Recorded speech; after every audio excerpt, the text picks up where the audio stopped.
bookworms, I'm Hannah, and this is the first of a 4-part video series I'm releasing this month in which I review all of the books that were longlisted for this year's Bailey's Women's Prize.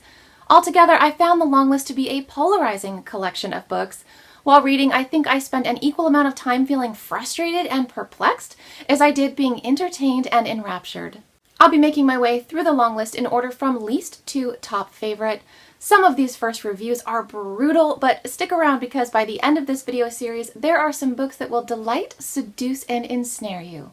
Coming in at number 16 is The Lesser Bohemians by Emer McBride.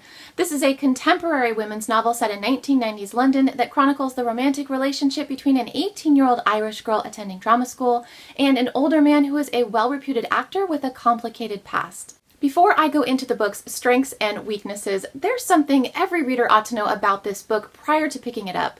The Lesser Bohemians is written in stream of consciousness with fractured syntax. If you don't know how that manifests on the page, then I encourage you to take a look at my written review where I've included some spoiler-free passages from the book. I think everyone deserves to know what they're signing up for before spending any money on this book. So the first challenge in reading this book had to do with the author's approach to conveying the narrative. The structure makes it difficult to fully comprehend what's going on in the story, and I found that frustrating on several occasions. I can appreciate that writing an entire novel with this structure would be an enormous challenge, but it's unfortunate that its complicated structure makes the book inaccessible to the average reader. I think the true literary feat here was editing this book. Imagine editing a full-length novel where every single sentence looks like one big cluster. For the most part, the book is told from the first-person perspective of 18-year-old Eiley. When the book opens, Eiley's fragile self-confidence and youthful curiosity make her an endearing protagonist. She's just starting to explore her sexuality, and I think the author succeeds in conveying the sense of vulnerability and excitement that comes with being young and diving headlong into physical intimacy for the first time. However, after Eiley meets 39-year-old Stephen, she transforms into a one-dimensional, superficial character who never ceased to annoy me. And that was the second challenge in reading this book. The tumultuous relationship that Eiley and Stephen share is akin to some of the worst reality television. Their early flirtations quickly progress to an endless vortex of ferocious sexual exploits and sophomoric fights. To be fair, the author attempts to counterbalance the dynamics of their abusive physical relationship by working in revelations about their emotional backstories, but it was never enough to compensate for the wearisome nature of their sexual melodrama. Bottom line, if you enjoy reading about heated sexual interludes and tense arguments, then you might enjoy this book, but you've been forewarned that the structure will challenge you to work much harder than normal to enjoy the story. Number 15 is The Dark Circle by Linda Grant.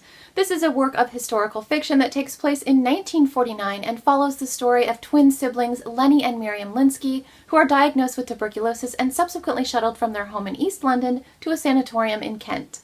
I picked this book up after the announcement that it won a spot on this year's shortlist, so I went into it thinking I was about to be wowed. I was not wowed. Before I explain the ways in which this book disappointed me, let me first touch on what I think the author got right. First, the tender relationship between Lenny and Miriam is a touching portrayal of a brother and sister who genuinely love each other. These loyal siblings form an intense bond at an early age, and they are fierce in protecting one another from that point forward. I feel like siblings are often dropped into a story as a point of conflict for a protagonist, so it was refreshing to read about siblings who not only get along, but will stop at nothing to ensure one another's well-being.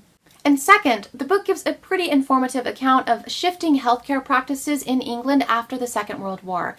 We get to see how the birth of the National Healthcare Service drastically alters the outcome of the characters' lives.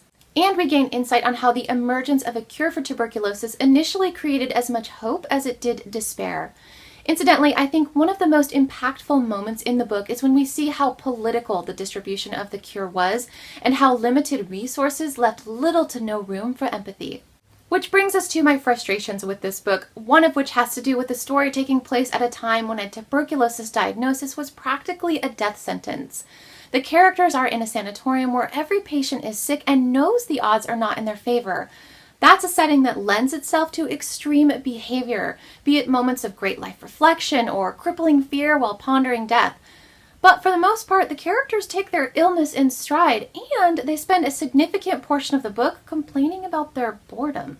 I included some quotes in my written review that touch on this, and those quotes have words like adjusted easily, implicitly accepted, low profile, lassitude, and boredom. Speaking of boredom, these characters are bland. I developed no emotional attachment to any of them. Also, there's a genuine lack of drama in this narrative. These characters could die, and they don't seem to care. The cure for their illness is in short supply, and for the most part, they're okay with it. We have a potentially explosive combination of characters in a confined space. We have Jews, a German, and soldiers all sitting in the same room right after World War II, yet everybody gets along. I reached a point with this book where I just wanted it to end, but it concludes like the 2001 film AI, meaning it just keeps going and going and going until it feels like there is no end in sight. Personally, I would not recommend this book to anyone, and if I'm being completely honest, I find its placement on this year's shortlist unfathomable. If this book wins, my faith in the Bailey's Women's Prize will be severely shaken. Moving on, we get to number 14, Midwinter by Fiona Melrose.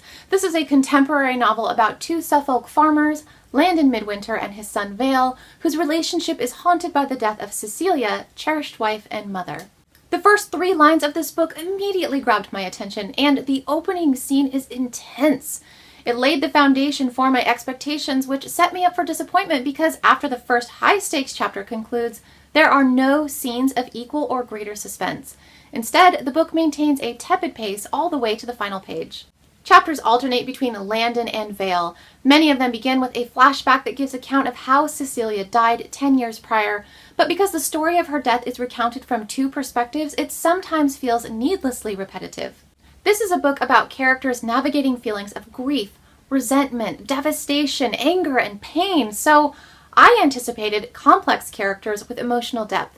But despite the heavy subject matter, I walked away from this book feeling like I'd only experienced Landon and Vale's plight on a surface level. This may have to do with the number of subplots the author tackles in this 260-page book. I mentioned 5 storylines in my written review, all of which feel skeletal and I think would have benefited from further development. Occasionally, a lyrical passage leapt off the page and demanded I savor its phrasing and meaning, but those rare moments were canceled out by the surprising number of typos in this book. Finally, this is a story of 2 toughened Suffolk farmers, but to me, the thoughts and narrative voices of these characters felt more feminine than masculine. That's a negative assertion about this book that I have a difficult time backing up. I don't have definitive quotes to support that statement, it's just a general impression I had while reading. To conclude, I bought this emotionally limp book, and I wish I hadn't. The last book for today is number 13, The Woman Next Door by Yewande Omotoso. This book takes place in South Africa and concerns neighbors Hortensia James and Marian Agostino, who both long for something the other has and are subsequently bitter rivals. Almost every character in this book is in his or her 80s, so we get gossiping hens and irascible attitudes, but we also get a stark confrontation with the prospect of death. A lot of reviewers have drawn a comparison between this book and the rivalry of Jack Lemmon and Walter Matthau in Grumpy Old Men, and I went into the book with the same impression, hoping it would be filled with hilarious pranks and juvenile insults. Instead, I got 2 women needling one another with a few insults delivered in the guise of a compliment. And that's about it, even though these women are described as being sworn enemies. Let me put it this way, if Grumpy Old Men is Mean Girls, then this book is Mean Girls too. Because of their age, Hortensia and Marian are resigned to death. Not in a feisty, bring it on Grim Reaper kind of way, it's more of a, well, I guess I can die now. In fact, I probably should have just died a while ago kind of way. That's not funny. That's depressing. The reason for the rivalry between these 2 elderly women materializes over the course of the story, and once the full picture is made clear, their discord feels completely unwarranted. To be fair, there's more to the book than the reasons for Hortensia's and Marian's envy. Race relations and class play a hand in exacerbating their dislike for one another. The book also explores topics like slavery, immigration, and colonialism, giving a balanced portrayal of opposite viewpoints on those issues, but I'd have liked the book more if some bold assertions had been made on those topics. My final thoughts. The undue rivalry between sullen characters and the conclusion that lacked any sense of payoff made this an overall mediocre read. That concludes part 1 of my Bailey's Women's Prize video series. If you've read any of these books, I want to know what you thought of them in the comments below. Keep your eyes peeled for my next video where I discuss 4 more Bailey's books that I harbor an unpopular opinion of. Thanks, everybody!